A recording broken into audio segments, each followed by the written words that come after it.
మనతో పాటు ప్రొడ్యూసర్ నటకుమార్ గారు ఉన్నారు.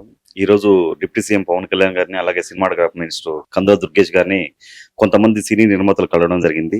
ఒకసారి సార్‌ని అడిగి తెలుసుకుందాం. సార్, మీరు గత ప్రభుత్వంలో అన్నారు. గత ప్రభుత్వం లాగా ఈసారి జరగదు. ఈ ప్రభుత్వంలో పెద్ద నిర్మాతలు, చిన్న నిర్మాతలు అందరూ కలిసికట్టుగా ఉంటారు. గవర్నమెంట్ కాడికి కలవాలన్నా అందరం కలిసిపోవాలి, కలుపుకొని పోవాలన్నారు. ఆ కొంతమంది ఓన్లీ బడా నిర్మాతలు మన అల్లు అరవింద్ గారైతేంది, సురేష్ బాబు గారైతేంది, దిల్ రాజు గారైతేంది ఈళ్ళ పోవడం జరిగింది. అందులో నట్టికుమార్ గారు లేకపోవడం కొంచెం బాధగా ఉంది. మీరేమంటారు? అది మాకు సంబంధం లేదండి అసల. హ్మ్. అదేదో మొత్తం చార్టర్డ్ ఫ్లైట్ ఏసుకొని ఆ గిల్ట్ డబ్బులు ఒకటున్నాయి. ప్రజల సొమ్ము అది. ఆ పేద నిర్మాతల సొమ్ము ఆళ్ళకొక ఎల్ఐసీకి ఇవ్వాలి. ఆళ్ళకొక ఇన్సూరెన్స్‌కి ఇవ్వరు. ఏమి ఇలాంటి ఎంజాయ్‌మెంట్‌లకి ఇలాంటి ఎలక్షన్స్‌కి ఆటిలకి వాడుతుంటారు. అది చార్టర్డ్ ఫ్లైట్ ఏసుకొని ఆ డబ్బు ఆళ్ళ సొమ్మేం కాదు కదా! అని ఎళ్లారు.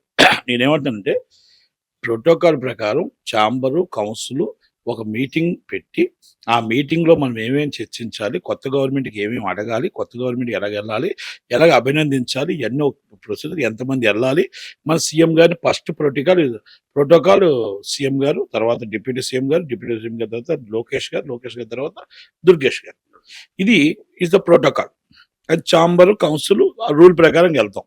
ఇది ఇంకా ఏం అవ్వలే. రాత్రి ఏదో అదంతా పవన్ కళ్యాణ్ గారి నిర్మాతలే. వాళ్ళందరూ ఏ ఎండగా గొడుగు పట్టేవాళ్ళండి. మొన్నటిదాకా వారియు చంద్రబాబు అనే వ్యక్తి ఒక ఆయన ఉన్నాడు. ఆయన పేరు సురేష్ బాబు గారు. సురేష్ బాబు గారు. అలాగే ఇంకా మొత్తం అందరూ పవన్ కళ్యాణ్ గారి నిర్మాతలే. దిల్ రాజు గారు వచ్చి మొత్తం టోటల్‌గా నాకు అసలు పవన్ కళ్యాణ్ గారికి నాకు సంబంధమే లేదు. ఇది నేను ఓన్లీ నా సినిమా రిలీజ్ చేసుకోవడం, నేను నిర్మాతగా నాకు ఇవ్వండి అని చెప్పి నిరంజన్ రెడ్డి గారు వైసీపీ ఎంపీ నిరంజన్ రెడ్డి గారితో కేసు ఫైల్ చేయించి ఫైట్ చేసే వ్యక్తి. అలాగే ఇయన్నీ ఒక డిఫరెంట్ అండి. కొంతమంది ఏంటంటే అభినందించడానికి అందరూ సెపరేట్‌గా ఎళ్లారు. అది సెపరేట్‌గా ఎళ్లారు. నేను ఎత్తుపడట్లేదు. అంటే ఆ కొంతమంది ఇంతకు ముందు మీరు ఒక్కసారైనా సరే బయటకొచ్చి ఆళ్ళు పవన్ కళ్యాణ్ గారు గెలవాలని కోరుకున్నాం ట్విట్టర్‌లో పెట్టినా మేము ఆనందించేవాళ్ళం.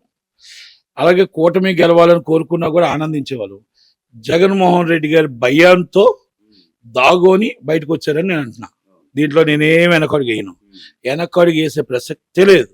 ఎందుకంటే సినిమా ఇండస్ట్రీ కోసం నేను మాట్లాడితే, ఇండస్ట్రీ అంటే ఛాంబర్, కౌన్సిల్ అందరూ కలిపి ఈ 9 మంది 10 మంది చార్టర్డ్ ఫ్లైట్ వేసుకుని వెళ్ళిన వాళ్ళు మాత్రం నేను దాంట్లో నో డౌట్.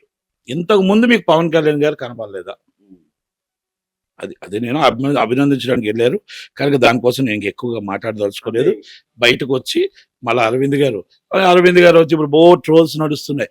వాళ్ళ అబ్బాయిని ఏదో క్షమించమని అడిగారు, ఏదో అని. తప్పది. 100% రాంగ్. ఎందుకంటే ఇండస్ట్రీలో పెద్ద వ్యక్తి, ఇండస్ట్రీకి మొత్తం టోటల్గా దిద్దురుగు అయినా. ఎందుకంటే మాకు ఇండస్ట్రీలో పెద్ద నిర్మాత కాబట్టి ఆయన కూడా వెళ్ళారు. కాకపోతే ఏంటంటే మా నాయకుడు చిరంజీవి గారు, మా సినీ పెద్ద దాసనారాయణ గారి తర్వాత చిరంజీవి గారే. అవునన్నా కాదన్నా ఆయనే. మా ఇండస్ట్రీ మీటింగ్లు పెట్టుకొని ఆయన దగ్గరికి వెళ్ళి ఆయన సలహాలు తీసుకొని తీసుకొనే మేము వెళ్తాం. చీఫ్ మినిస్టర్ గారి దగ్గరికి, డిప్యూటీ సీఎం గారి దగ్గరికి. కాబట్టి చిరంజీవి గారిని కూడా తీసుకుని వెళ్ళుంటే బాగుండేదేమో. కాకపోతే వాళ్ళు ఇండివిజువల్గా వెళ్ళారు కాబట్టి ఎవరికాలు వెళ్ళారు. అది నేనేమన్నానంటే, అది బయట ట్రోలింగ్స్ ఏంటంటే ఇండస్ట్రీ సంబంధించి అని వచ్చింది. ఇంకోటి దానికి క్లారిఫికేషన్ అరవింద్ గారు ఇచ్చారు. క్లారిఫికేషన్ ఇచ్చారు.